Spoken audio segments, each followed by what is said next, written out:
그날 밤 저는 시아버지의 외투를 걸친 채 그분의 숨소리가 바로 귀 옆에서 들릴 만큼 가까운 자리에서 떨고 있었습니다.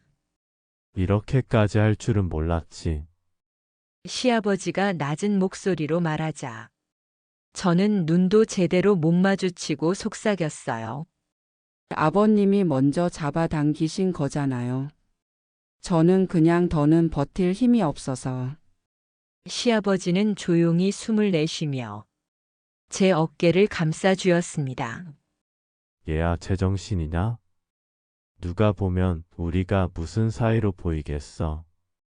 이건 절대 밖으로 새면 안 된다. 그날 일도 내가 한 그 행동도. 입 밖으로 꺼내는 순간 우린 동시에 끝이다. 그 말에 저는 입술을 꽉 깨물었습니다. 왜냐면 그날 제가 무슨 일을 저질렀는지 아버님은 전부 알고 있었으니까요. 산속 움막 안에는 그분의 두터운 외투에 파묻힌 제 몸, 그리고 밖에서 들려오던 발자국 소리.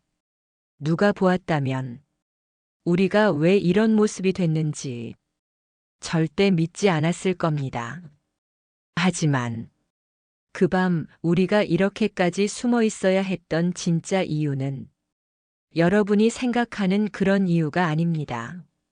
지금부터 들려드릴 현실은 방금 여러분이 상상한 모든 것보다 더 충격적입니다.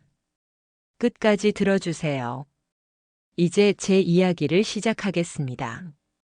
한국에 오기 전까지 제 삶은 그저 버티는 삶이었습니다. 몽골의 겨울은 늘 길고 저희 가족에게는 겨울이 올 때마다 생계를 어떻게 이어갈 것인지가 가장 큰 고민이었어요. 아버지는 목장에서 소 몇 마리를 돌봤지만 그걸로는 겨울을 넘기기엔 늘 부족했고 저는 20살이 되자마자 시내의 작은 식당에서 일을 시작했습니다. 손님들에게 안녕하세요, 감사합니다 같은 한국어 인사말을 먼저 익힌 것도 한국 드라마를 보며 발음을 흉내낸 것도 다 그때였습니다. 그땐 그저 예쁜 말이라고만 생각했지 그 말들이 제 인생을 이렇게 뒤흔들 줄은 몰랐습니다. 엄마는 늘 말했어요. 우리 딸은 여기서 살기엔 너무 아까워. 넌 똑똑하고 예쁘고 말도 잘해. 한국에 가면 좋은 남자 만날 수 있을 거야. 그 말은 칭찬이었지만 동시에 무거운 부담이기도 했습니다. 가난이 얼마나 사람을 조용히 짓누르는지 저는 누구보다 잘 알고 있었거든요. 그러던 중 엄마의 친구가 찾아와 한국 남자를 소개해 주겠다고 했습니다. 보령에 사는 45 남자. 혼자 살고 있고 농사와 일용직을 병행하며 지낸다고. 그리고 외국인 여성과 결혼하면 혼자가 아니라며 꼭 만나고 싶어 한다고 했습니다. 솔직히 말하면 처음엔 거절하려 했어요. 단 한 번도 본 적 없는 사람에게 제 미래를 맡긴다는 게 두려웠거든요. 하지만 엄마는 저의 손을 꼭 잡고 말했습니다. 딸아, 한국은 기회가 많아. 넌 거기 가면 잘 살 수 있어. 그 말에 저는 결국 고개를 끄덕였습니다. 앞으로의 삶이 지금과 다를 거라는 기대, 그리고 부모님을 조금이나마 도울 수 있을 거라는 책임감이 저를 움직였어요. 한국에 도착한 날, 저는 비행기 창문 너머로 보이는 회색빛 하늘을 보며 묘한 설렘과 두려움을 동시에 느꼈습니다. 그리고 공항에서 남편을 처음 만났을 때 저는 그의 표정에서 미묘한 어색함을 느꼈습니다. 그는 말수가 없었고 저를 보면서도 웃는 얼굴보다 어떻게 해야 하지 하는 당황이 더 크게 보였어요. 저는 그걸 낯설어서 그런 거겠지라고 스스로를 달랬습니다. 보령으로 오는 길 차 안에서 우리는 거의 말을 하지 않았습니다. 한국말이 서툰 제 탓이라고 생각했지만 그보다 남편이 말을 이어갈 의지가 없어 보였습니다. 그때부터 뭔가 이상하다는 기분이 조금씩 들기 시작했어요. 도착한 집은 허름했지만 저는 불평할 마음이 없었습니다. 도망치듯 한국에 온 것도 아니고 제 선택으로 온 거니까요. 시아버지를 처음 만난 날 저는 놀랐습니다.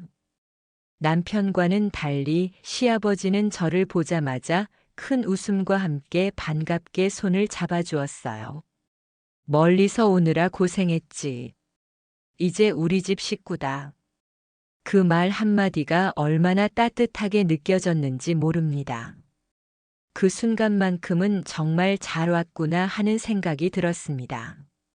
하지만 그것도 잠시였습니다. 시아버지는 염소를 키우기 위해 산속에서 혼자 지내는 날이 대부분이었고, 저는 대부분을 남편과 단둘이 보내야 했습니다.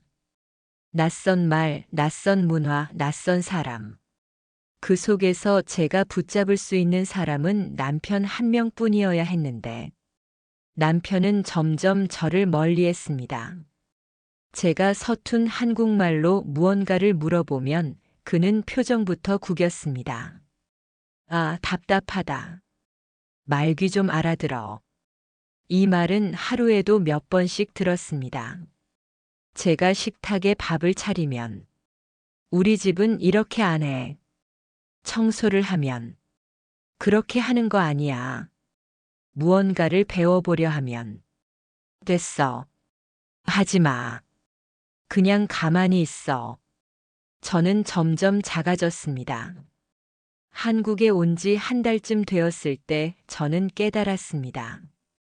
남편에게 저는 함께 사는 아내가 아니라 말이 안 통하는 불편한 존재라는 걸요. 그리고 그 무시는 곧 폭력으로 번져가기 시작했습니다. 세게 때린 것도 아닌데 왜 이렇게 아팠는지 모르겠습니다. 아마도 처음 맞아보는 마음의 상처 때문이겠죠. 남편이 소리를 지르며 제 손목을 잡아 끌던 날, 저는 처음으로 한국에서의 미래가 흐려 보였습니다. 아무리 노력해도 달라지는 건 없었고, 말을 배우려 해도 비웃음이 돌아왔고, 제가 웃으면 짜증을 냈고, 제가 울면 더 큰 소리가 돌아왔습니다. 그래도 저는 남편을 믿고 싶었습니다. 결혼을 결심했던 제 선택을 후회하고 싶지 않았습니다. 그리고 시아버지가 가끔 내려올 때만큼은 그 집이 조금 따뜻해졌기 때문에 저는 조금만 더 버티면 된다고 스스로를 속이고 또 속였습니다. 하지만 그 버티기는 오래 가지 못했습니다. 그리고 그 끝은 제가 상상조차 할 수 없었던 방식으로 찾아왔습니다. 한국에 온 첫 달은 그저 낯설다는 이유로 스스로를 다독일 수 있었습니다. 언어도 서툴고 문화도 다르고 서로의 마음을 이해하기 어려운 시기라고 생각했거든요. 하지만 시간이 지나면 지날수록 저는 더 이상 적응의 문제가 아니라는 걸 깨달았습니다. 남편의 눈빛은 날이 갈수록 차가워졌고 저를 바라보는 그의 표정은 마치 왜 이 사람을 선택했을까라는 후회만 남아있는 것처럼 보였습니다. 하루는 제가 한국어로 열심히 문장을 만들어 말을 걸었어요. 그날 배웠던 문장이었습니다. 오늘 일 힘들었어요? 제가 조심스럽게 묻자 남편은 그 자리에서 고개를 돌리며 말했습니다. 그 발음 좀 어떻게 안 되냐? 이상하게 말하지 마. 그리고 집에 들어가서는 문까지 쾅 닫았습니다. 저는 문 앞에 서서 왜 이 말이 잘못됐는지, 왜 그가 이렇게까지 화를 내는지 도무지 이해할 수 없었습니다. 그때부터였습니다.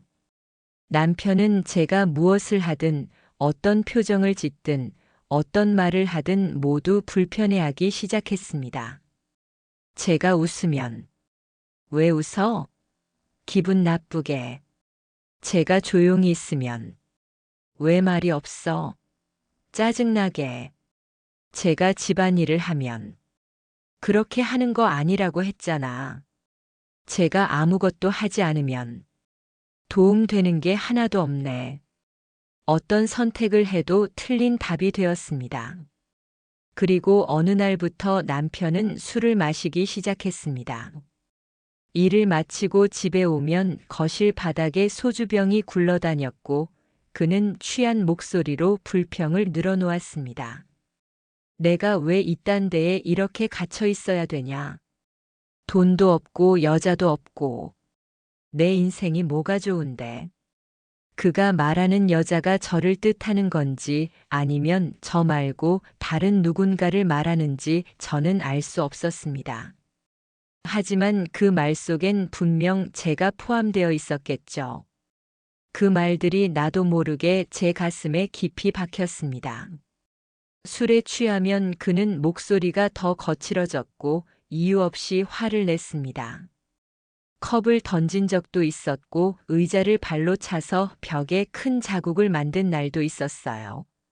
그럴 때마다 저는 몸을 웅크리고 구석에 앉아 숨을 고르며 아무 일도 일어나지 않길 바랐습니다.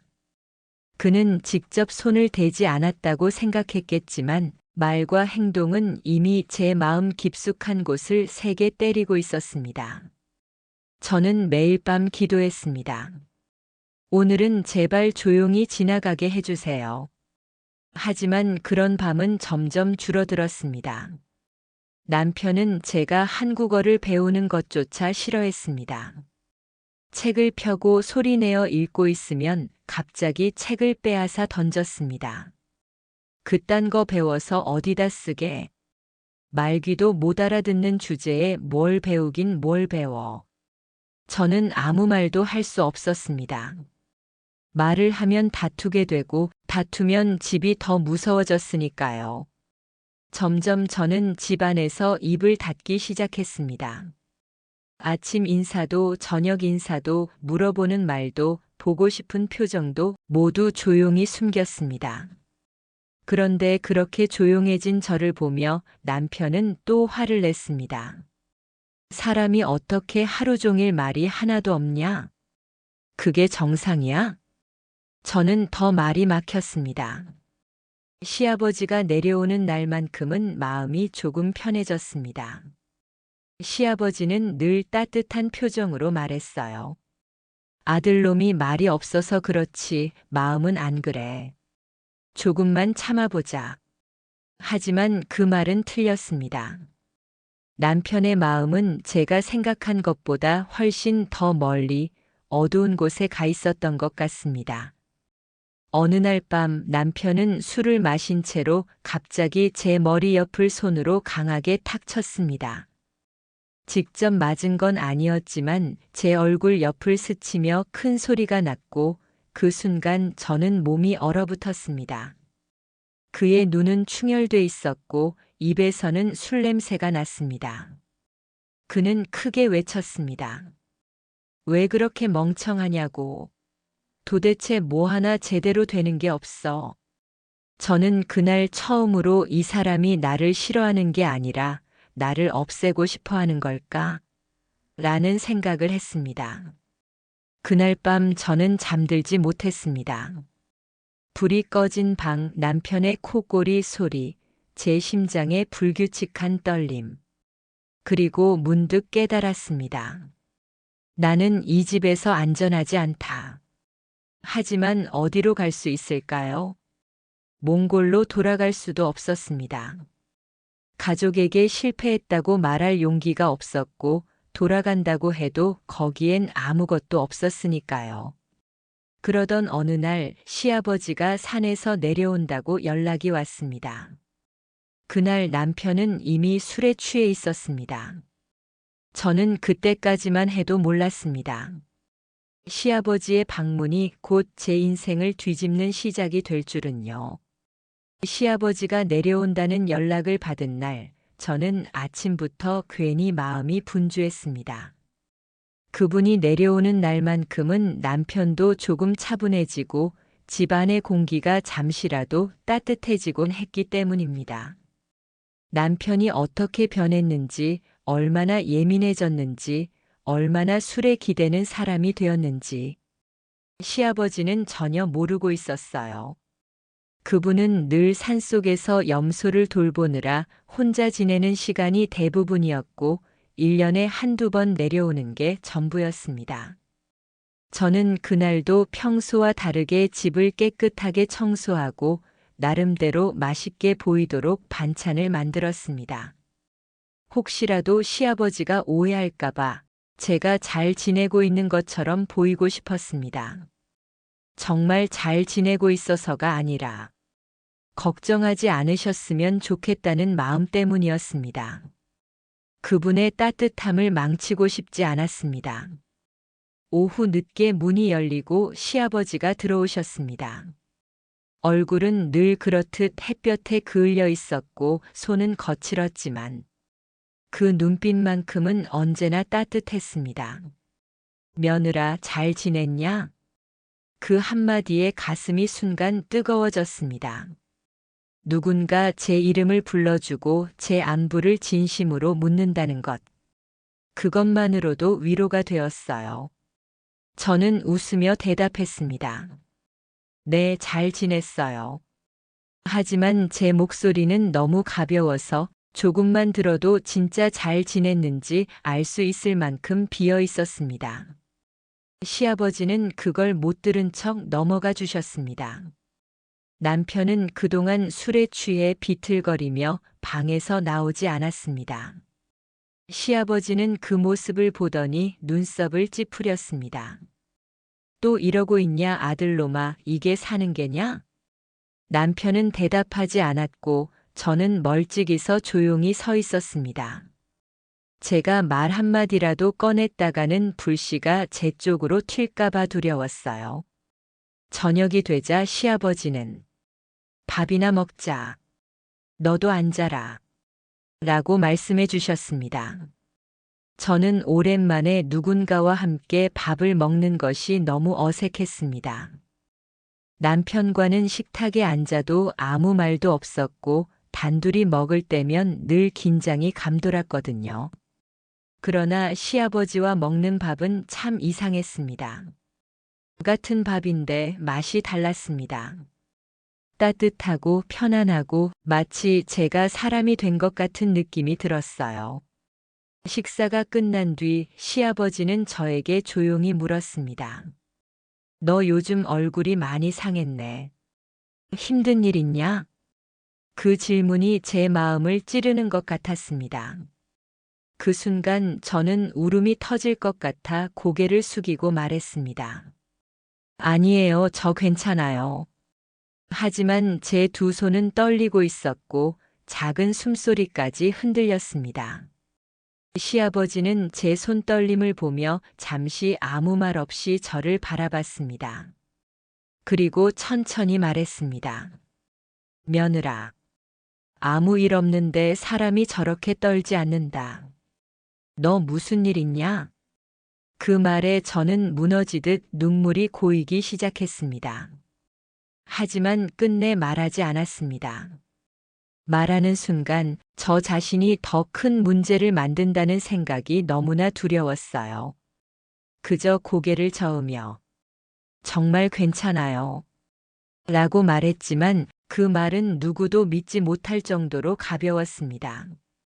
그날 밤 남편은 술에 취해 크게 소리쳤습니다. 평소보다 더 심하게 흔들리던 그 소리에 시아버지는 깜짝 놀라 방으로 들어갔고 그 순간 첫 번째 균열이 생겼습니다. 시아버리가 다급히 남편을 붙잡으며 말했습니다. 야, 며느리한테 왜 이렇게까지 하냐? 무슨 일인데 이러는 거야? 남편은 의미 없는 말들을 내뱉으며 손을 휘두르고 시아버지는 그런 남편을 말리면서 계속 물었습니다. 왜 이렇게 된 거냐? 무슨 일 있었냐? 그 순간 저는 방 밖에서 멈춰 서서 제가 처음으로 누군가 내 편이 되어줄 수 있을까? 라는 희망을 가졌습니다. 시아버지는 감정적으로 화가 난 것이 아니라 정말로 상황을 모르고 있었던 것입니다. 그는 그동안 제가 어떤 시간을 견뎌왔는지 전혀 몰랐습니다. 남편은 횡설수설하며 몰라. 그냥 이 집에 아무도 날 이해하는 사람 없어. 라고 소리쳤습니다. 그 말은 사실이었을지도 모르지만 그가 저를 이해하려고 한 적은 단 한 번도 없었습니다. 시아버지는 남편을 밖으로 데리고 나가 차갑게 말했습니다. 내일 정신 차리면 얘기하자. 이대로는 안 되겠다. 남편은 결국 바닥에 주저앉아 잠들어 버렸고 시아버지는 그 모습을 지켜보다가 천천히 제 쪽으로 걸어왔습니다. 그분은 흔들리는 목소리로 조용하게 말했습니다. 며느라, 내가 너무 몰랐다. 너한테 무슨 일이 있었던 건지. 그 한마디에 저는 더는 버틸 수 없었습니다. 눈물이 쏟아지듯 흘렀습니다. 시아버지는 제 어깨를 살짝 토닥이며 진심으로 말했습니다. 이제부터라도 내가 같이 있을 테니 너 혼자 두지 않겠다. 그 말이 왜 그렇게 큰 위로가 되었을까요? 그때는 몰랐습니다. 하지만 곧 알게 되었습니다. 그날 밤은 겨우 시작이었고 그 다음 날 남편이 저지른 행동이 결국 제 삶을 완전히 뒤바꿔 놓을 것이라는 걸요. 그날 밤의 공기는 이상하리만큼 싸늘했습니다. 눈이 내린 것도 아닌데 집안에 서늘한 기운이 감돌았고 남편의 발걸음 하나하나가 바닥을 울리는 소리가 제 심장을 묶어두는 것 같았습니다. 그날 남편은 평소와 다르게 일찍 술을 마시기 시작했습니다. 취기가 올라오기도 전에 그는 이미 말투가 날카로워져 있었습니다. 너 왜 그렇게 숨을 쉬냐? 그런 말조차 저를 향한 공격으로 느껴졌습니다. 저는 그저 조용히 방안을 치우고 있었을 뿐이었는데 그는 갑자기 제 팔을 잡아 끌며 말했습니다. 사람이 왜 이렇게 답답해? 왜 말을 해도 안 통해? 도대체 왜 이렇게 나를 화나게 만드냐고. 저는 아무 말도 하지 못했습니다. 말을 하면 더 화를 낼 것이고 말을 하지 않아도 화를 냈으니까요. 그저 가만히 있는 것이 최선이라고 믿고 싶었습니다. 시아버지가 내려온 지 하루가 지난 시점이었습니다. 그날도 시아버지는 산으로 다시 올라가기 전날이었지만 남편의 상태가 심상치 않아 집에 머물러 있었어요. 시아버지는 제 방 앞에서 잠시 머뭇거리며 말했습니다. 문 열어놓고 있어라. 혹시 모르니까. 그리고 그 말은 몇 시간 뒤 현실이 되었습니다. 남편은 술에 완전히 취하자 갑자기 밖으로 뛰어나갔다가 찬바람에 더 자극받은 듯 다시 집 안으로 비틀거리며 들어왔습니다. 집 안에 들어오자마자 그는 저를 향해 소리를 질렀습니다. 깔끔하게 사는 것도 아니고 내 말도 못 알아듣고 왜 이렇게 살아야 돼? 내가 뭐라고 내가 이 고생을 해야 하는데? 그는 발로 문을 차며 방 안을 뒤흔들었습니다. 그 소리에 시아버지가 다급히 뛰어들어왔습니다. 야, 이게 뭐 하는 짓이야? 하지만 남편은 아버지의 손을 뿌리치며 더 크게 소리쳤습니다. 나한테 손대지 마. 아버지가 뭘 알아? 이 여자 때문에 내가 얼마나 미치는 줄 알아? 그 말이 제게 날아오는 순간 저는 머리가 하얘졌습니다. 마치 내가 모든 잘못의 원인인 것처럼 숨이 탁 막히는 기분이었습니다. 시아버지는 계속 말렸습니다. 그만해. 며느리한테 왜 이러는 거야? 그러자 남편은 갑자기 제 쪽으로 다가왔습니다. 그의 눈은 충혈돼 있었고 놀랍도록 차가웠습니다. 나가. 그는 제 옷장 문을 벌컥 열고 두꺼운 겨울 외투를 꺼내는 대신 얇은 집안 옷을 제게 던졌습니다. 이대로 나가. 내 집에서 나가라고 했어. 한겨울 밤이었습니다. 문 밖은 영하 가까운 추위였고 바람 소리만으로도 몸이 떨릴 정도였습니다. 시아버지는 놀라서 소리를 질렀습니다. 이 미친놈아. 지금 이 옷차림으로 내쫓겠다는 거냐? 그러자 남편은 시아버지를 향해 소리쳤습니다. 아버지 빠져. 내 집이야. 내 마누라야. 내가 마음대로 할 거야. 그 소리가 온 집을 흔들었습니다. 그리고 그 다음 순간 남편은 손을 크게 들어 올렸습니다. 저는 본능적으로 뒤로 물러섰습니다. 그리고 정말 살려고, 정말 그 순간을 피하고 싶어서 남편이 달려드는 그 몸을 간신히 밀어냈습니다. 그렇지만 그 밀침이 그토록 큰 결과를 낳을 줄은 몰랐습니다. 남편은 균형을 잃었습니다. 그의 발이 바닥에 걸렸고 순간 몸이 뒤로 크게 넘어졌습니다. 시아버지가 달려가며 야! 라고 외쳤지만 몇 초가 너무 길게 느껴질 만큼 그의 몸은 그대로 뒤로 떨어졌습니다. 바닥에 부딪히는 둔탁한 소리가 들렸습니다. 그 소리는 지금도 제 귀에서 떠나지 않습니다. 그 후의 시간은 마치 꿈속처럼 흐릿했습니다. 시아버지가 남편을 흔들며 아들아, 눈 떠라. 야, 정신 차려. 라고 소리치는 동안 저는 처음으로 제 몸이 떨리고 있다는 걸 느꼈습니다. 아주 크게, 멈출 수 없을 만큼. 하지만 남편은 다시 일어나지 않았습니다. 제가 무릎을 꿇고 울면서 제가 그런 게 아니에요. 저는 살려고, 정말 살려고 라고 말할 때 시아버지는 저를 바라보며 말문을 잃은 표정을 보였습니다. 그리고 잠시 후 시아버지는 믿기 힘든 말을 했습니다. 일단 여길 떠나자. 지금 신고하면 너도 나도 끝이다. 저는 울면서 고개를 흔들었습니다. 경찰 불러야 돼요, 그렇죠? 그러자 시아버지는 떨리는 목소리로 말했습니다. 며느라, 넌 이 나라 사람이 아니다. 정당방위라도 너는 다시는 한국 땅을 못 밟게 될 거다. 그걸 내가 어떻게 보냐? 그 말이 제 숨을 멎게 했습니다. 시아버지가 제 손을 잡고 말했습니다. 일단 산으로 올라가자. 사람 눈에 띄기 전에. 내가 두려워할 필요 없다. 내가 책임진다. 그렇게 우리는 아무도 살지 않는 산중으로 올라갔습니다. 아무 말도 하지 못하고 아무것도 정리되지 않은 채로. 그리고 그 산속 움막에서 시아버지와 단둘이 숨게 된 것입니다. 그날 밤 우리가 왜 함께 있었는지, 왜 그 모습으로 있었는지 그 이유는 결코 부적절한 관계가 아니라 모든 것을 잃지 않기 위한 두 사람의 절박한 선택이었습니다.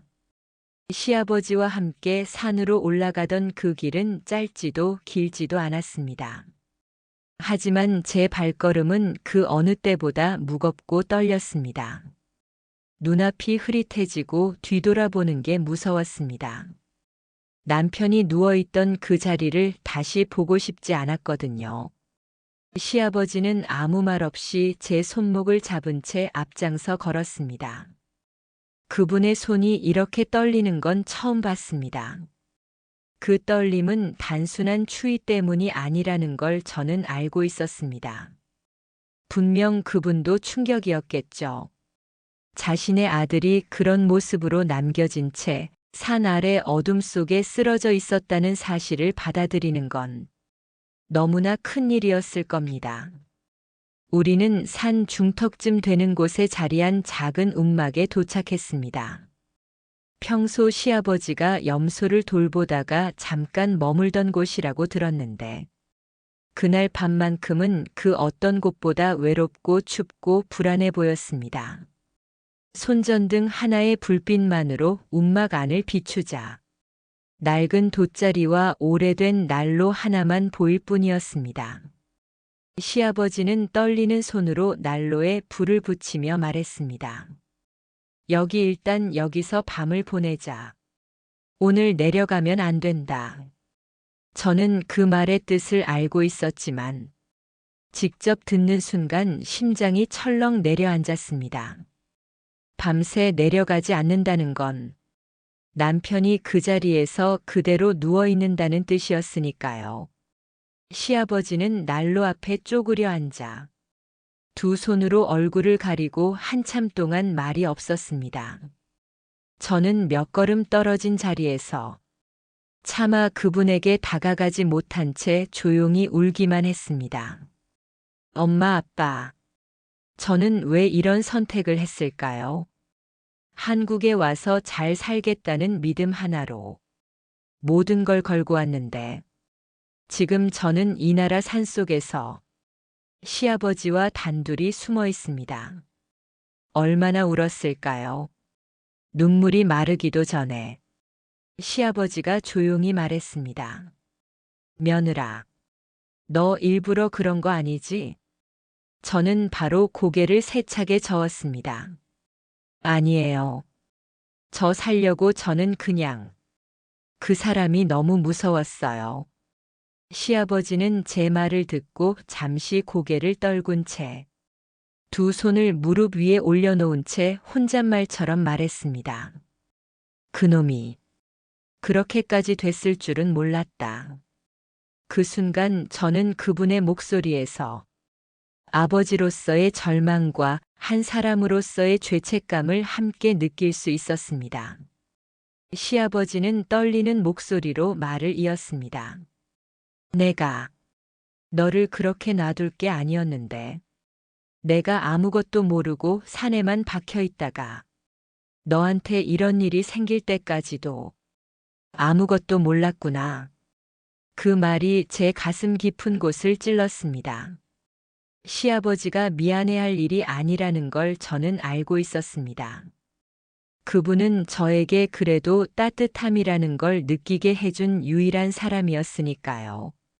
하지만 그분은 아들을 잃었고 그 아들의 마지막이 자신의 눈앞에서 펼쳐졌다는 사실을 지금 막 받아들이고 있었죠. 저는 조용히 말했습니다. 저 죄인이죠? 그렇죠, 아버님. 저 어떻게 해야 돼요? 시아버지는 얼굴을 손으로 감싸며 고개를 절레절레 흔들었습니다. 아니야, 너 죄인 아니다. 정말 아니다. 그놈은 내가 봐도 너무 심했다. 그런데 경찰에 신고하면 너는 다시는 한국에 못 들어와. 저는 그 말에 잠시 숨이 멎은 듯 했습니다. 한국에 들어오지 못한다는 말이 그렇게 무겁게 들릴 줄 몰랐습니다.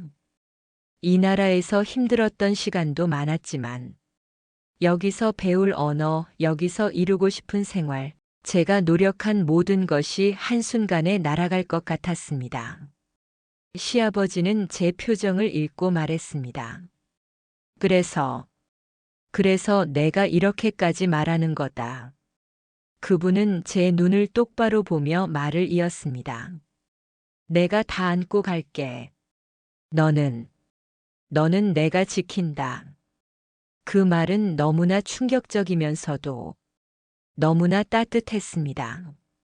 저를 지켜준다니. 저를 대신해 모든 걸 떠안겠다니.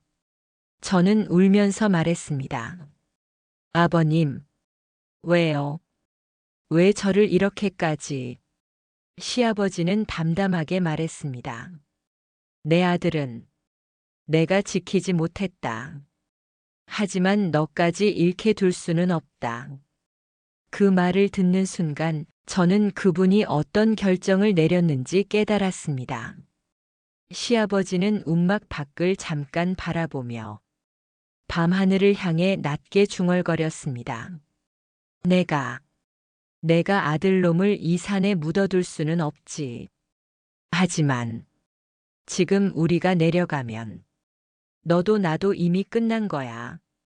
그날 밤 우리는 거의 잠을 이루지 못했습니다. 바람은 문틈으로 차갑게 스며들었고 움막박 숲은 바람에 흔들리며 불안한 소리를 냈습니다.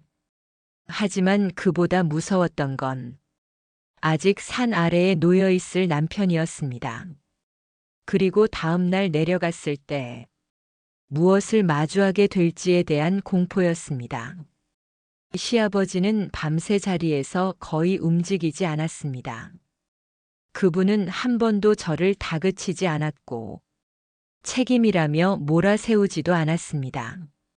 다만 아들을 잃은 아버지의 얼굴로, 그리고 며느리를 지키고 싶은 사람의 얼굴로 조용히 시간을 견뎠습니다.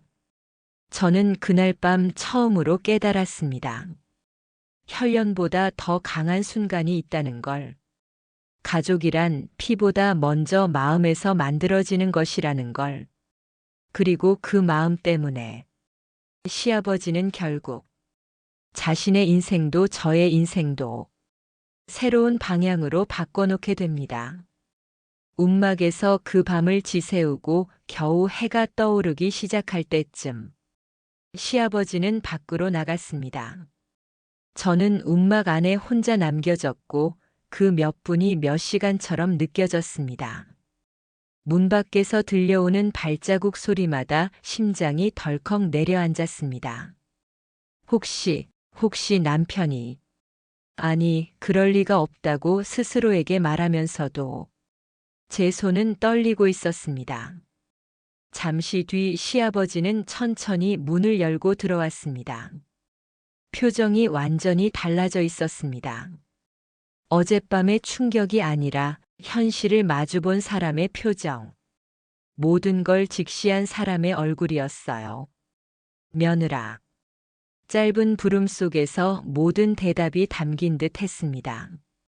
저는 아무 말하지 못한 채 고개를 숙였습니다. 시아버지는 작은 한숨을 내쉬며 말했습니다. 이제 내려가야 된다.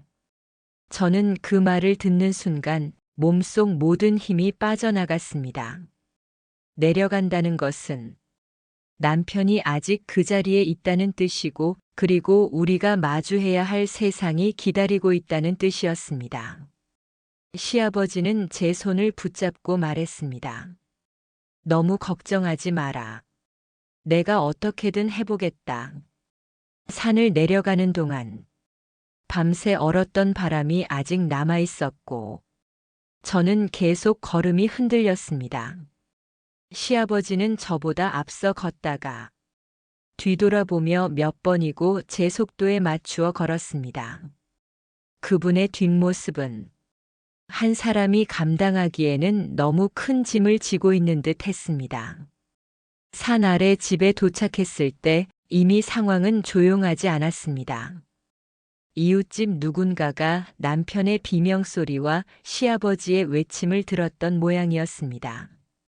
집 주변에 낯선 사람들의 발자국이 어지럽게 찍혀 있었고, 경찰차 한 대가 멀리서 다가오고 있었습니다.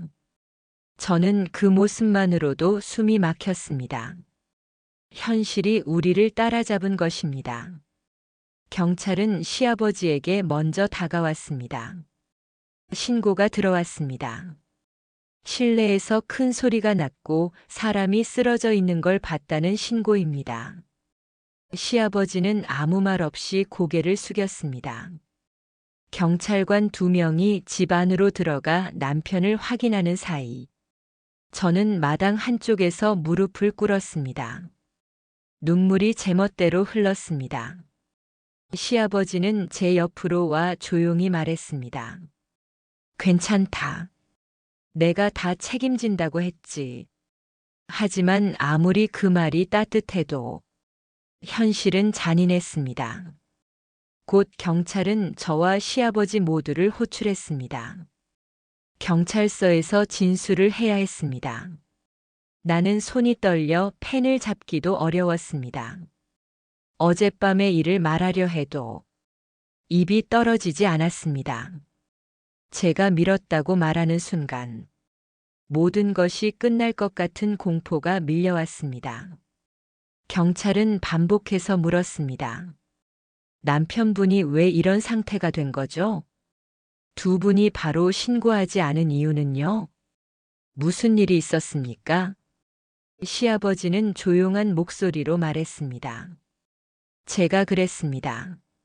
아들하고 다투다가 제가 밀었습니다.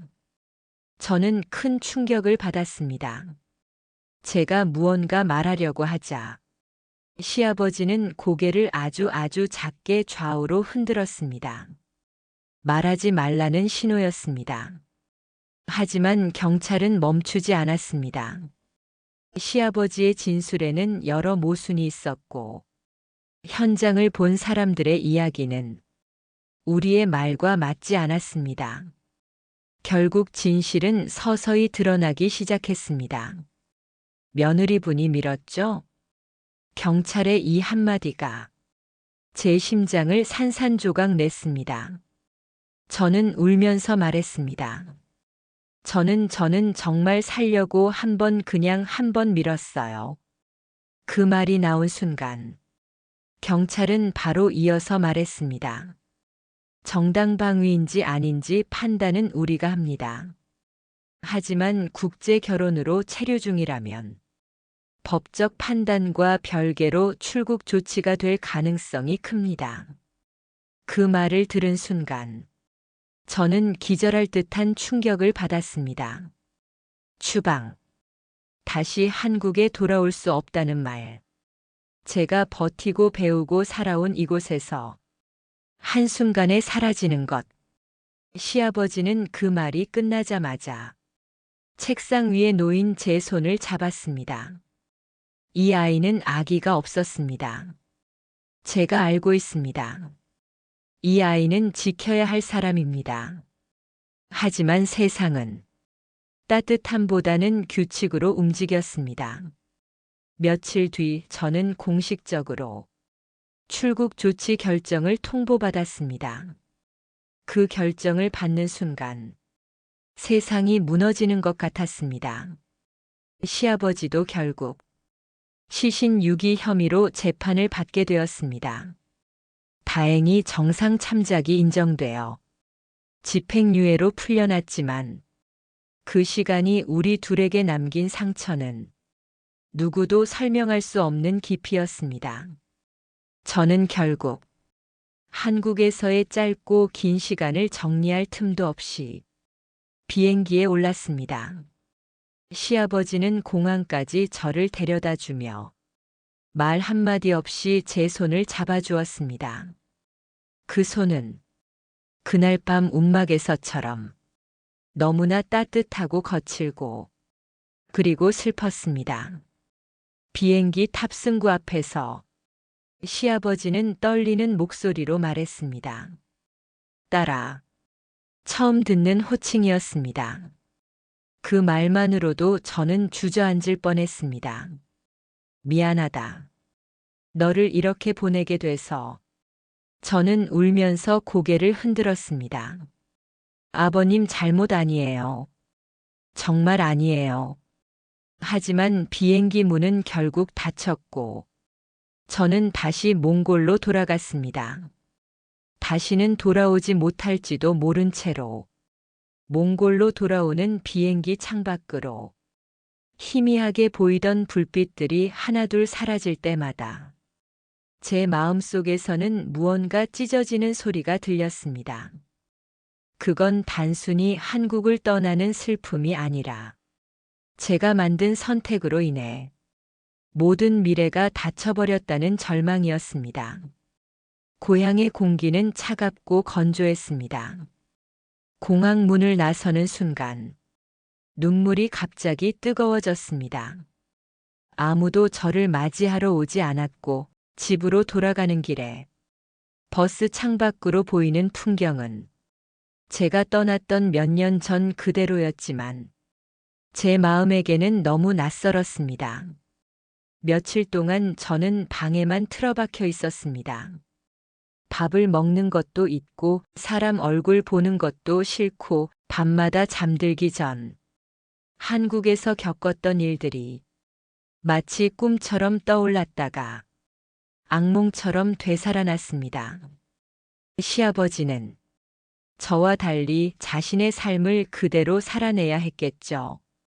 아들을 잃은 슬픔, 며느리를 잃은 죄책감, 그리고 자신이 감당한 처벌까지.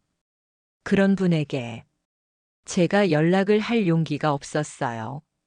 하지만 한국에 돌아갈 방법이 없다는 사실을 깨달은 순간 저는 처음으로 한국이라는 나라가 단순히 남편과 있는 곳이 아니라 제가 다시 살고 싶은 삶의 공간이었다는 걸 깨달았습니다.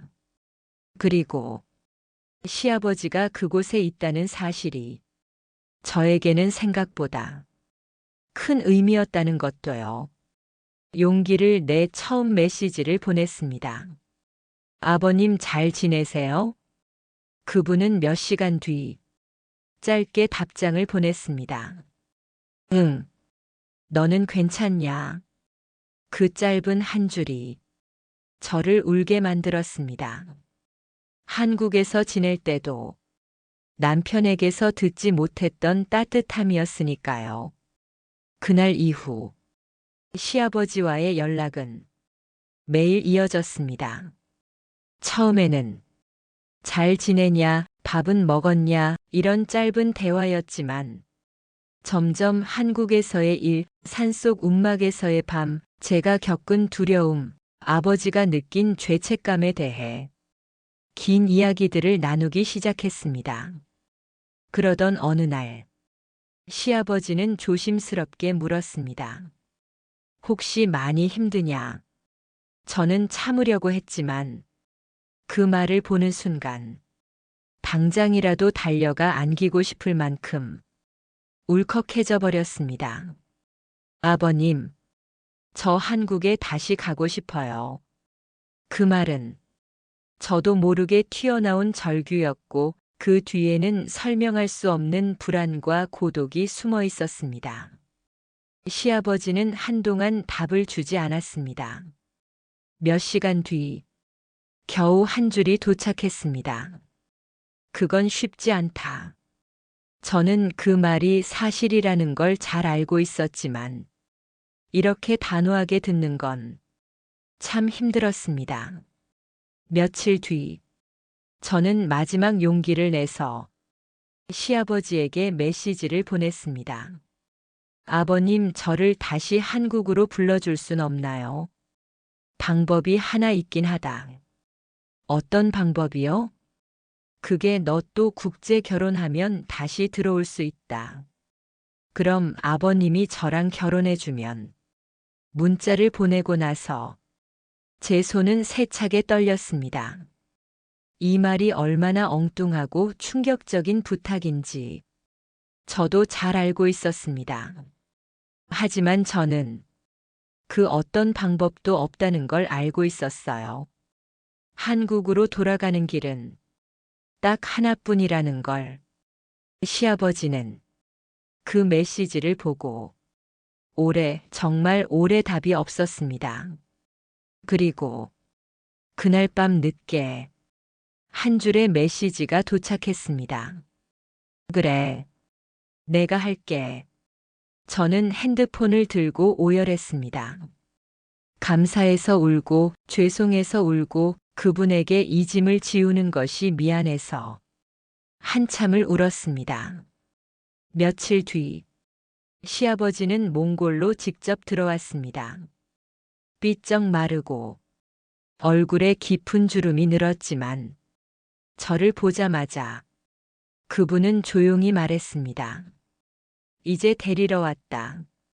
그 말은 저를 살려주는 말이었고 동시에 그분 자신의 모든 인생을 걸어버리는 말이었습니다. 우리는 정말 결혼 서류를 작성했고 국제 혼인으로 인정받아 저는 다시 한국에 들어올 수 있었습니다. 한국으로 돌아온 저는 시아버지가 사는 산중 농가에서 그분과 단둘이 지냈습니다. 우리는 법적으로는 부부였지만 현실에서는 서로의 손을 잡지도 않았고 한 방을 쓰지도 않았습니다. 그저 서로를 지켜주는 사람이 필요했을 뿐이니까요. 시아버지는 늘 이렇게 말했습니다. 나는 내가 한국에서 살았으면 좋겠다. 너한테 좋은 일이 많았으면 좋겠다. 그분의 바람은 결국 현실이 되었습니다. 그러나 그 행복은 오래 가지 않았습니다. 한국에 돌아온 지 정확히 1년 후 시아버지는 조용히 눈을 감았습니다. 그날 아침, 엿새 전부터 조금씩 숨이 가쁘다 하시던 분이 평소처럼 일어나지 않았습니다. 저는 그날 시아버지를 부르고 또 불렀지만 그분은 끝내 눈을 뜨지 않았습니다. 장례식장에서 관 속에 누운 그분을 보며 저는 모든 죄가 한꺼번에 밀려오는 것처럼 숨을 못 쉬었습니다. 아버님, 저 때문에 이렇게 된 거 아니에요? 하지만 그분이 마지막까지 남긴 기록에는 이 한 줄이 적혀 있었습니다. 이 아이를 지켜주세요. 나는 이 아이 덕분에 마지막 1년을 덜 외롭게 보냈습니다. 그분의 죽음 이후 저는 체류 자격을 유지할 수 있었고 시간이 지나 시민권까지 취득하게 되었습니다. 저는 그분이 남겨준 이 나라에서 지금도 조용히 살고 있습니다. 때때로 그 산속 움막을 떠올립니다. 그날 밤 저를 감싸주던 난로의 열기, 시아버지의 조용한 숨결, 아무 말 없이 제 손을 잡아주던 따뜻함. 그분이 아니었다면 저는 여기 없었겠죠. 그리고 어떤 말로도 설명할 수 없는 그 마지막 선택이 지금의 저를 만들었습니다. 한국에 돌아와 살게 된 뒤로 나는 가끔, 아주 가끔, 밤이 깊고 바람이 센 날이면 시아버지와 함께 지새웠던 그 산속의 밤을 떠올립니다. 그 밤은 두려움이었고 절망이었고 그리고 이상하게도 누군가에게 진심으로 보호받았던 단 한 번의 순간이었습니다. 시아버지는 제게 아버지이자 스승이자 그리고 마지막엔 제 삶을 지켜준 한 사람으로 남았습니다. 그분이 떠나고 난 뒤 저는 이 나라에 혼자 남았지만 이곳을 떠나지 않았습니다. 떠날 수 없었습니다. 그분이 제게 지켜준 이 삶을 저도 끝까지 지켜내고 싶었으니까요. 가끔 사람들은 묻습니다. 어떻게 그런 선택을 할 수 있었냐고. 저는 대답합니다. 사람은 때로 가족이라는 이름보다 더 깊은 인연을 예상치 못한 곳에서 만나게 된다고. 그리고 그 인연이 누군가의 마지막 선택을 바꿀 수도 있다고. 시아버지가 남긴 마지막 말은 지금도 제 마음 한쪽에 남아 있습니다. 너는 살아야 한다. 너는 지켜야 한다. 그 말 덕분에 저는 지금 이곳에서 살고 숨 쉬고 이야기를 하고 있습니다. 이제는 여러분께 묻고 싶습니다. 여러분이라면 사랑도 피도 아닌 인연 때문에 자신의 인생을 바꿀 수 있나요? 누군가를 지키기 위해 세상의 기준보다 마음의 기준을 선택한 사람을 어떻게 바라보시겠습니까? 오늘의 이야기는 참 잔인했고 참 따뜻했고 도저히 말로 설명할 수 없는 기묘한 인연의 기록이었습니다. 끝까지 들어주셔서 감사합니다. 혹시 이 이야기가 마음 한켠을 건드렸다면 구독과 좋아요 그리고 다음 이야기를 위한 알림 설정까지 부탁드릴게요. 저는 또 다른 사연으로 여러분을 찾아오겠습니다.